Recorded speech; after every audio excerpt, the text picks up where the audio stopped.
गायब हो गए थे तभी हम फिर आप सबको चुप है। अगर खड़ा हो, बीच में कौन खड़ी है? अरे दो गो महिला का एक बैठी हुए, खड़ा हो।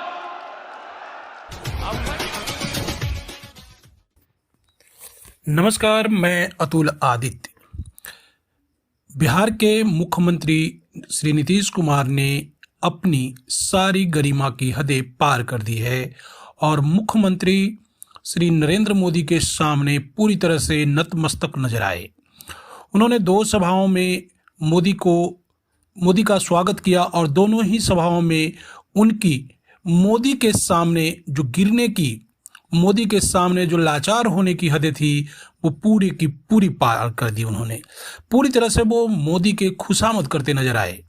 सबसे पहला सभा जो औरंगाबाद में हुआ, वहाँ उन्होंने मोदी जी से यह बात दोहराई और एक तरह से माफ़ी मांगते हुए उन्होंने कहा कि कुछ दिनों के लिए वो बाहर चले गए थे, गलती हुई उनसे, अब वो आपके साथ ही परमानेंट रहेंगे, इधर उधर नहीं जाएंगे।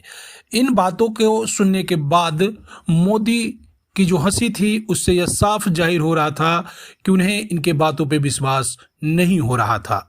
फिर भी नीतीश कुमार बार बार इस बात को दोहरा रहे थे और वो लगातार यह कोशिश कर रहे थे कि प्रधानमंत्री नरेंद्र मोदी को पूरी तरह से स्पष्ट कर दिया जाए कि वो अब उनके साथ हैं। यहाँ नीतीश कुमार का डर भी दिख रहा था कि कहीं उनके खिलाफ भी ईडी सीडी न छोड़ दिया जाए और उनके खिलाफ कहीं कोई जांच न बैठा दिया जाए, या यूं कि अगर वो बीजेपी से भी निकाल दिए गए तो वो न घर के रहेंगे न घाट के रहेंगे। ये दोनों डर उनके चेहरे पर, उनके बातों में साफ झलक रही थी।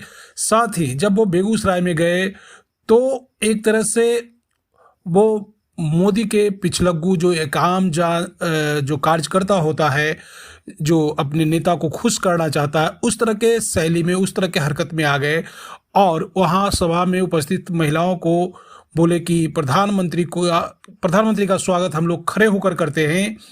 और जब कुछ महिलाएं, एक दो महिलाएं जब नहीं खड़ी हुई तो उन्हें वो डांटते हुए और बड़ा ही भद्दे तरीके से कहा कि तुम लोग खड़ी क्यों नहीं हुई है, चलो खड़ी हो जाओ और जो दो चार और बचा है वो लोग भी खड़ा हो जाए।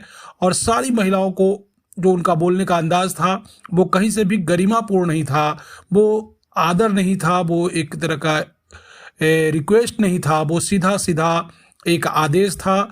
और वो भी आदेश ऐसे ढंग से था कि जिससे महिलाओं को क्षुब्ध कर दिया और महिलाएं इस बात से बहुत नाराज नजर आई कि उनके साथ मुख्यमंत्री नीतीश कुमार ने अपमानित करने की कोशिश की है, उन्हें अपमानित किया है और उनके साथ एक गलत व्यवहार किया गया है।